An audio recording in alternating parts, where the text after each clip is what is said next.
Please madam, बधाई, बहुत जबरदस्त। अध्यक्ष महोदय, मैं आपका धन्यवाद देना चाहता हूं।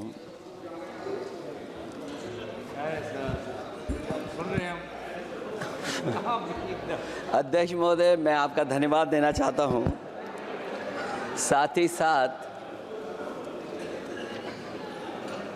इस सदन में जो 75वें वर्ष पर संविधान की बहस शुरू हुई है, जहां सत्ता पक्ष से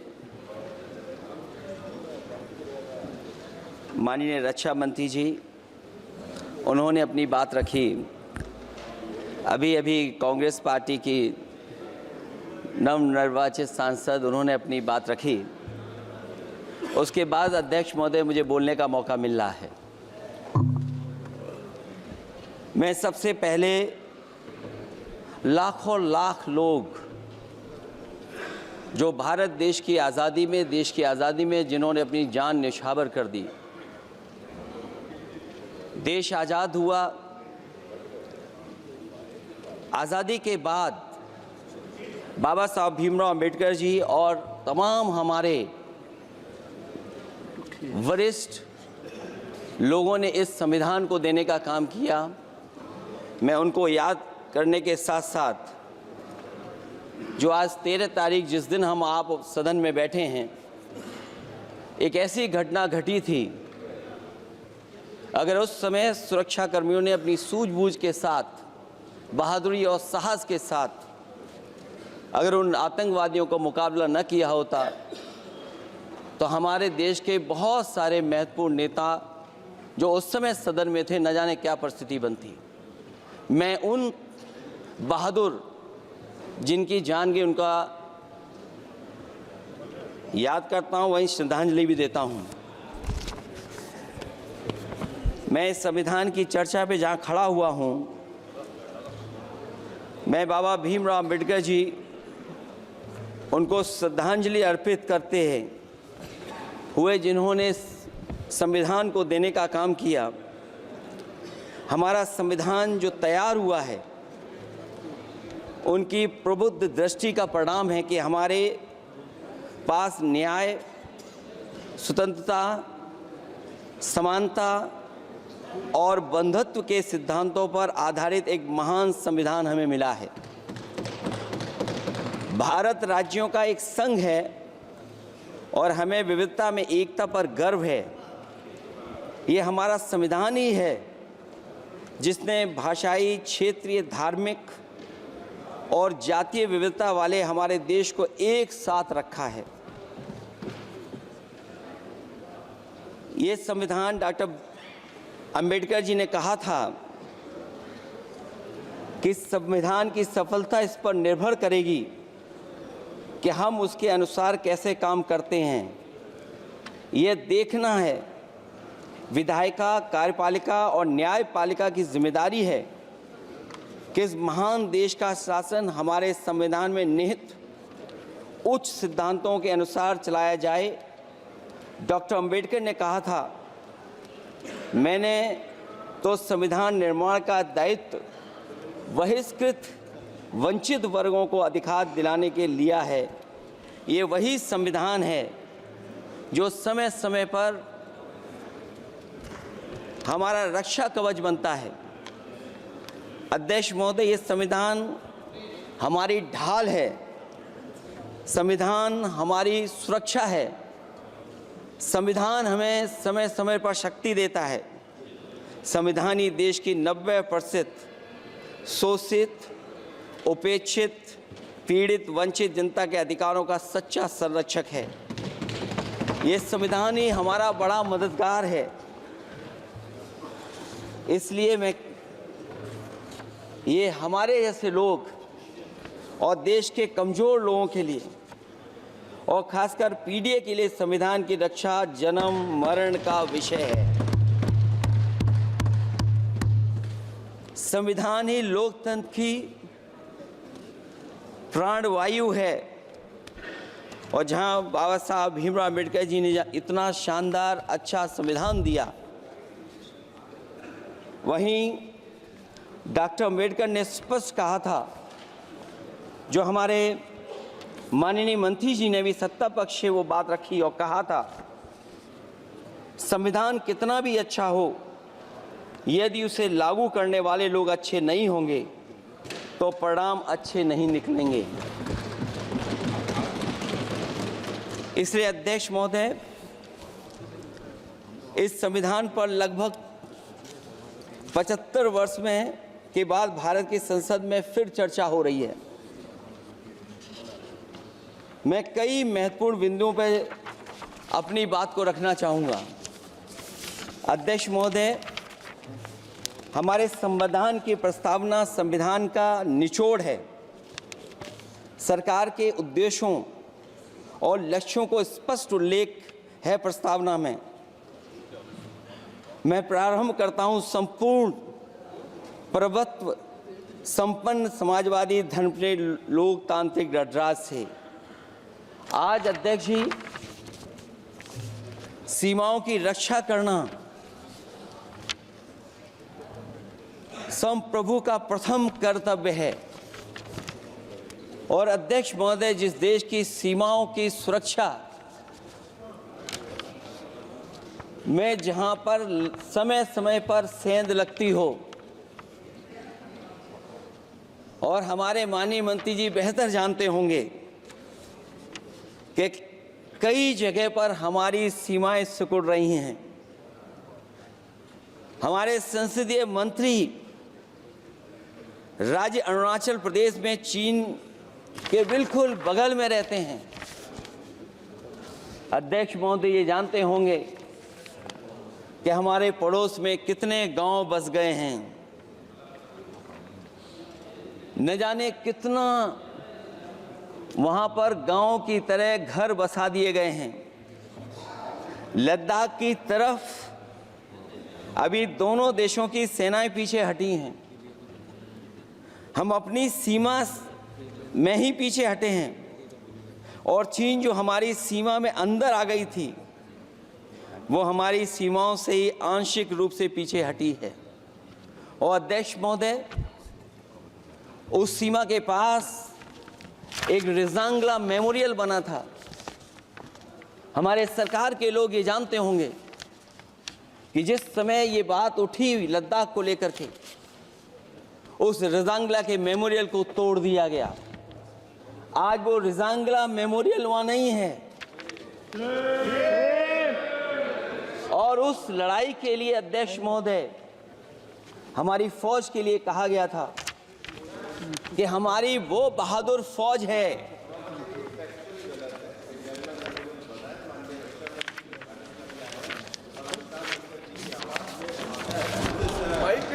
अध्यक्ष महोदय, यही तो फर्क है। कहां पर था, कहां पर बना अब। और अध्यक्ष महोदय, मैं सरकार को बताना चाहता हूं, अध्यक्ष जी, मंत्री जानते होंगे, मंत्री जी, केवल 12 किलोमीटर सड़क बनी थी, और पड़ोसी देश ने क्या क्या नहीं कहा गया। और वो समय आएगा जब हमें मानसरोवर और कैलाश पर्वत पे जाने के लिए भी वो देश हमें रोकने लगेगा।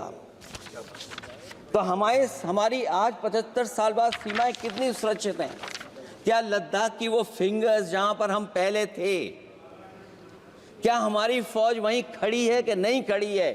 अगर आप रिजांगला मेमोरियल जानते होंगे, तो लद्दाख की वो सीमाएं जो हमारे देश के अंदर थीं, क्या हमारी सीमा वहां तक है कि नहीं है? आज यही है। ये देश समाजवादी गणराज्य बने। समाजवाद का सरल शब्दों में अर्थ है कि समता और संपन्नता हो। लेकिन देश में अध्यक्ष महोदय, 2014 के बाद विषमता जिस तेजी के साथ बढ़ी है, उसकी कल्पना भी नहीं की जा सकती है। 140 करोड़ में से 82 करोड़ सरकारी अन्न पर जिंदा हैं। अध्यक्ष महोदय, जो देश को ये कहते हो कि हम दुनिया की सबसे तेज रफ्तार पे चलने वाली अर्थव्यवस्था बनने जा रहे हैं। 3 पर पहुंच गए और ऊपर जाएंगे। मैं सरकार से कहना चाहता हूं कि जब 82 करोड़ सरकारी अन्न पर जिंदा हैं और दूसरी तरफ देश की संपूर्ण संपत्ति के 2/3 हिस्से पर कुछ परिवारों का कब्जा है, अगर सरकार में ये बहादुरी और हिम्मत है तो इस 60% गरीबी के रेखा से नीचे रहने वाले लोगों की पर कैपिटा इनकम क्या है? अगर आपकी अर्थव्यवस्था ऊंचाई पर जा रही है तो हमारे जो गरीब लोग हैं, जो 60% गरीब लोग हैं, उनकी पर कैपिटा इनकम क्या है? और जहां समय समय पर सरकार अपने आंकड़े देती है, कम से कम ये आंकड़े भी दे दे कि गरीबी रेखा पर जो नीचे रहने वाले लोग हैं उनकी पर कैपिटा इनकम क्या है। इससे स्पष्ट हो जाएगा कि 5% लोगों की पर कैपिटा इनकम क्या है। हमारा प्रेमबली कहता है कि धर्मनिरपेक्ष गणराज्य बने, राज्य की निगाह में सभी धर्म सम्मान हैं।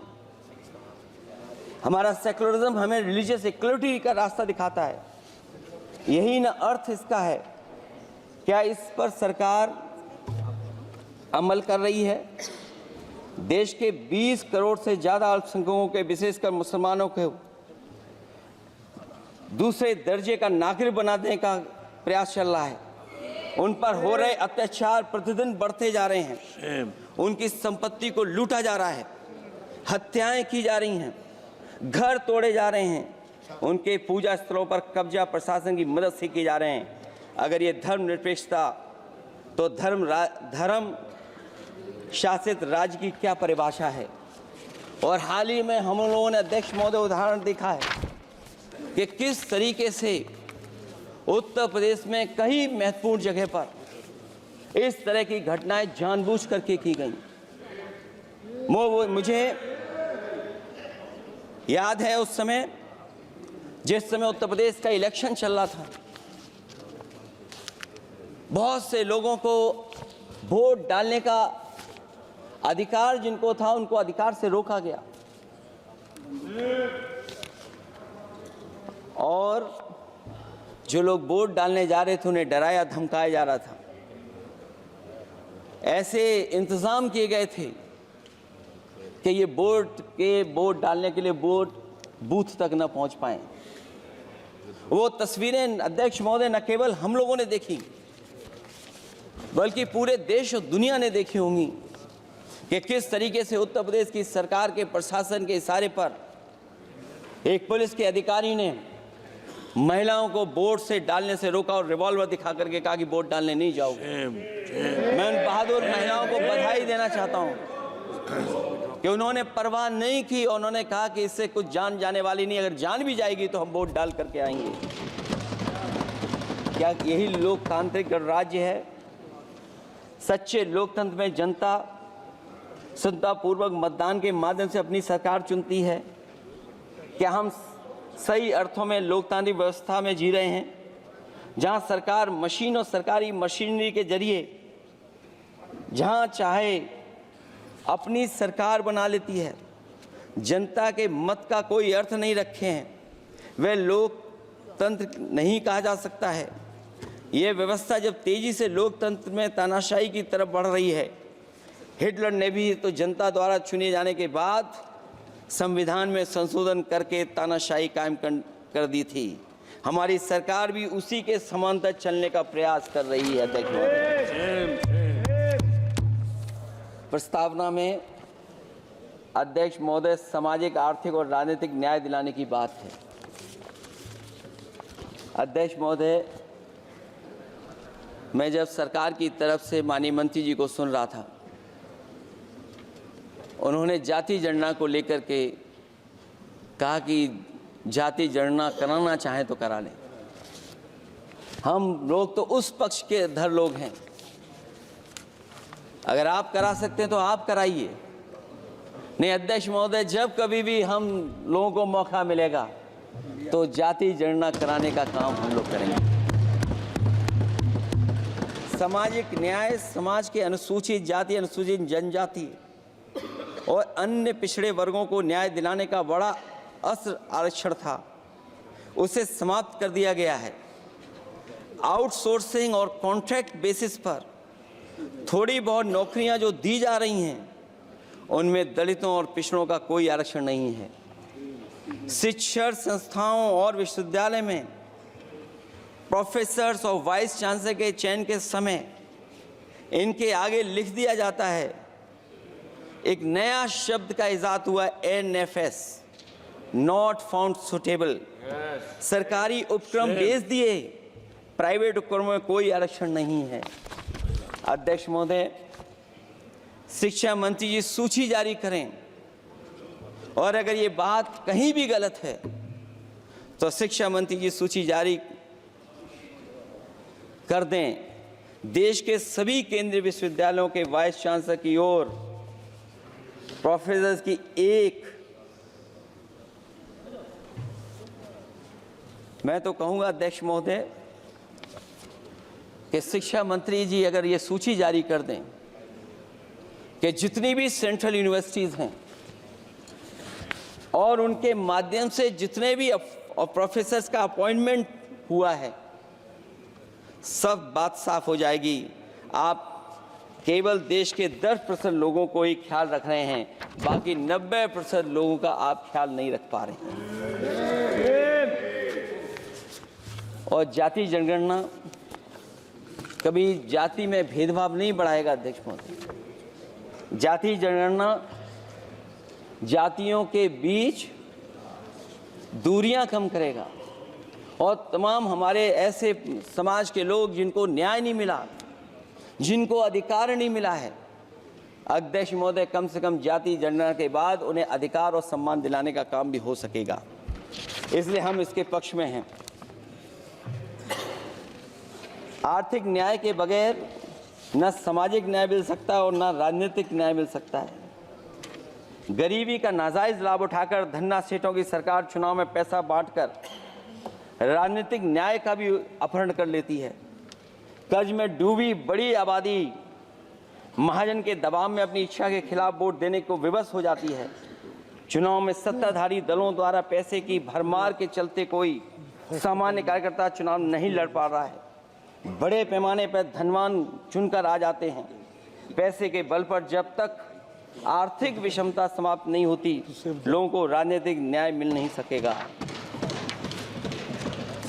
प्रस्तावों में आगे जो लक्ष्य है, विचार, व्यक्ति, विश्वास, पंथ और उपासना की स्वतंत्रता, अन्याय के खिलाफ विचार व्यक्त करने पर जेल, अभिव्यक्ति की स्वतंत्रता का अर्थ है देशद्रोह।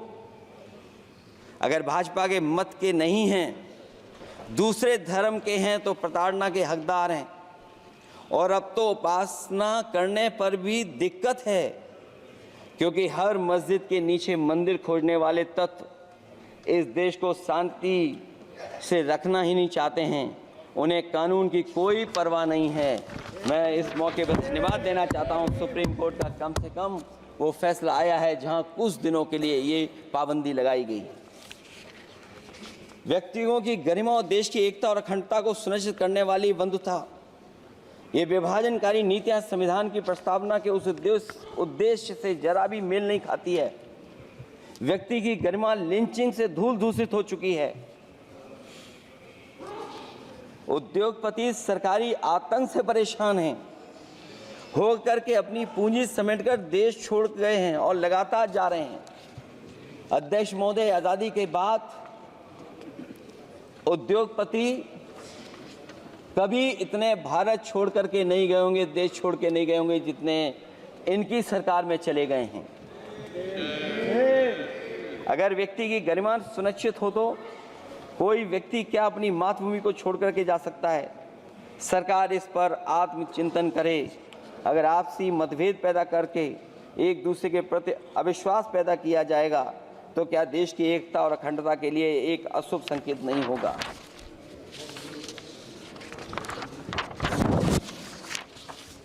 अध्यक्ष महोदय,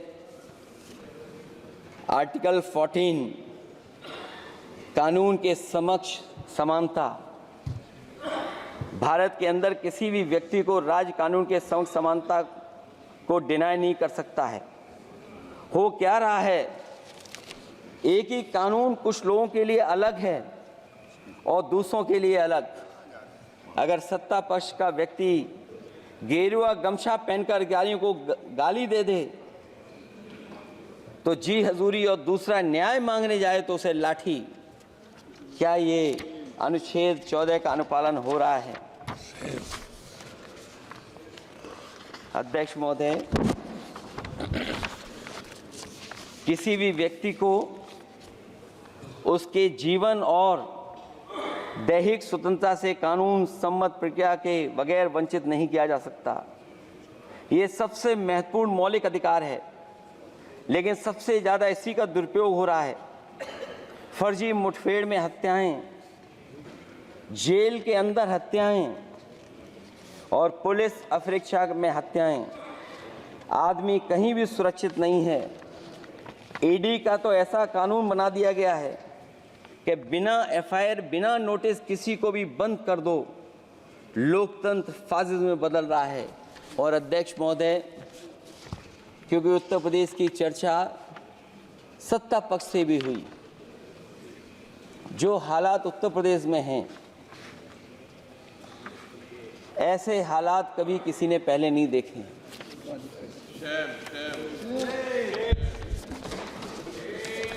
जहां पर कानून की समय समय पर धज्जियां उड़ रही हैं। और अध्यक्ष महोदय, केवल एक घटना नहीं मैं कहना चाहता हूं, ऐसी तमाम घटनाएं हैं जिनके बारे में मैं कह सकता हूं। आज़ादी के बाद अगर हम 75वें वर्ष में इस बात पर चर्चा करें संविधान पर, और आए दिन लोगों को न्याय मांगने के लिए आत्मदाह करना पड़े, तहसील हो वहां पे आत्मदाह, जिलाधिकारी हो वहां पे आत्मदाह, न्याय मांगने के लिए अगर मुख्यमंत्री आवास में जाना पड़े वहां पे आत्मदाह। सोचिए हम किस दिशा में जा रहे हैं। और अध्यक्ष महोदय, किसने नहीं देखा कि टीवी पे चलते हुए लोगों की जान ले ली गई? लाइव देखा है सबने। ये कहां का न्याय है? न केवल वो, बल्कि पता नहीं अध्यक्ष महोदय, हमारा प्रदेश कस्टोडियल डेथ में सबसे आगे जा रहा है, महिलाओं के उत्पीड़न में सबसे आगे जा रहा है। ये मैं नहीं कह रहा हूं, अध्यक्ष महोदय, ये सरकार के आंकड़े बता रहे हैं। और न केवल इन चीजों में आगे जा रहा है, बल्कि आजकल जो नए जमाने का डिजिटल इंडिया है, अगर साइबर अपराधों में सबसे आगे कोई प्रदेश दिखाई दे रहा है तो वो उत्तर प्रदेश दिखाई दे रहा है। ये अलग बात है अध्यक्ष महोदय कि कभी कभी जो डबल इंजन की सरकार चलने वाले जो दावा करते थे, पहले इंजन टकराते थे, अब तो डब्बे भी टकराने लगे हैं। Double engine single driver. और होड़ लगी हुई है कि कभी किसी ने दिल्ली का रास्ता किसी माध्यम से अपनाया था, उसी रास्ते पे चल करके आगे बढ़ना चाहते हैं। इससे खराब इस लोकतंत्र में और क्या हो सकता है? जिन लोगों ने ये कहा हो कि हम नौकरियां दे देंगे, आज नौकरियां कहां हैं? रोजगार कहां हैं? और अध्यक्ष महोदय, अगर वादा किया जाए नौकरी और रोजगार का, इन्वेस्टमेंट का, और सपने बड़े दिखाए जाएं, ये बात मैं इसलिए कह रहा हूं कि माननीय मंत्री जी भी उसी प्रदेश से आते हैं, प्रधानमंत्री जी भी उसी प्रदेश से आते हैं। आज कई मायनों में, कई आंकड़ों में उत्तर प्रदेश पीछे दिखाई दे रहा है। जहां रोजगार के सवाल पर जो सरकारी नौकरियां इसलिए नहीं क्योंकि आरक्षण न देना पड़ जाए, इसे सरकारी नौकरियां नहीं हैं। आए दिन पेपर आउट, पेपर लीक, न केवल पेपर लीक है बल्कि जानबूझ करके पेपर लीक कराया जाता है जिससे कि परीक्षा रद्द की जा सके। और जो अग्निवीर वाला सवाल था वो आज भी वैसा ही का वैसा है। हम लोग अग्निवीर वाली व्यवस्था कभी स्वीकार नहीं कर सकते हैं। जो पहले भर्ती जैसी होती थी अध्यक्ष महोदय, अगर वैसी ही भर्ती होगी तो हमारी सीमाएं और सुरक्षित होंगी, हमारे और नौजवान जाकर के देश की असली पक्की वर्दी पहनने का काम करेंगे। ये अध्यक्ष महोदय कैसी चर्चा संविधान की जो है बिना प्रधान की।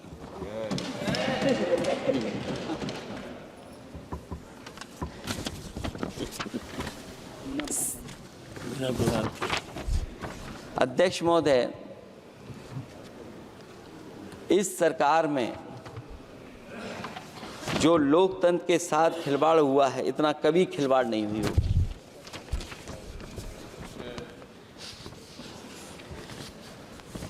संविधान को परतंत्र बनाकर जो लोग राज करना चाहते हैं, उनके लिए आज़ादी का अमृतकाल सिर्फ एक जुमला है। और अंत में मैं सिर्फ एक ही बात कहना चाहता हूं कि संविधान बचेगा तो न्याय बचेगा, और न्याय बचेगा तभी सबको बराबर मान सम्मान, सबको बराबर मौके मिलेंगे, भेदभाव भी मिटेगा। और भेदभाव का भाव भी इसलिए आज फिर से संविधान को बचाने के लिए एक और करो या मरो आंदोलन की ज़रूरत है। इसलिए अध्यक्ष महोदय, हम आपको भरोसा दिलाते हैं, पिछले चुनाव में भी बहुत सारे सत्ता पक्ष के माननीय लोग ये कहते थे कि हमें इतनी सीटें मिल जाएंगी तो हम संविधान बदल देंगे। अध्यक्ष महोदय, मैं आपके माध्यम से जनता का धन्यवाद देना चाहता हूं कि उन्होंने 400 पार के नारे को गिरा दिया और विपक्ष को इतनी ताकत दे दी कि इनकी जो सपना था संविधान बदलने को, सपने को तोड़ने का काम किया। अध्यक्ष महोदय, बहुत सारे साथी इधर के ही उधर हैं, अगर उधर वाले इधर आ गए उसी दिन ये सत्ता से बाहर हो जाएंगे। अध्यक्ष महोदय, आखिरी में मैं कुछ लाइनें कहकर के अपनी बात खत्म करना चाहता हूं। न मेरा है न तेरा है, ये हिंदुस्तान सबका है। नहीं समझी गई ये बात तो नुकसान सबका है। हजारों रास्ते खोजे गए उस तक पहुंचने के, मगर पहुंचे हुए ये कह गए भगवान सबका है। जो इसमें मिल गई नदियां वो दिखाई नहीं देती महासागर बनाने में, मगर एहसान सबका है। अनेकों रंग खुशबू नस्ल के फल फूल पौधे हैं, मगर उपवन की इज्जत आबरू ईमान सबका है। हमें उम्मीद है कि इस चर्चा के बाद बाबा साहब भीमराव अम्बेडकर जी का दिया हुआ संविधान को बदलने का सपना नहीं देखा जाएगा। साथ ही साथ डॉक्टर राममनोहर लोहिया, जिन्होंने समाजवादी आंदोलन का रास्ता दिखाया, नेताजी ने जो संघर्ष कर करके हम लोगों को उस जगह पहुंचाया, वहीं लोकनायक जयप्रकाश जी ने इस देश को आगे बढ़ाने के लिए समय समय पर संपूर्ण क्रांति का आह्वान देकर के जागरूक किया। मैं उन सबको याद करते हुए एक बार फिर अध्यक्ष जी आपका बहुत बहुत धन्यवाद देता हूँ। श्री कल्याण बनर्जी। हर न्यूज अपडेट के लिए डिस्क्रिप्शन बॉक्स में दिए हुए लिंक से ज्वाइन करें रॉयल बुलेटिन का व्हाट्सएप ग्रुप और पाएं हर खबर सबसे पहले अपने व्हाट्सएप पर। अपने आसपास की खबरों के लिए सब्सक्राइब करें रॉयल बुलेटिन और इस वीडियो पर कमेंट के जरिए अपनी राय देना ना भूलें।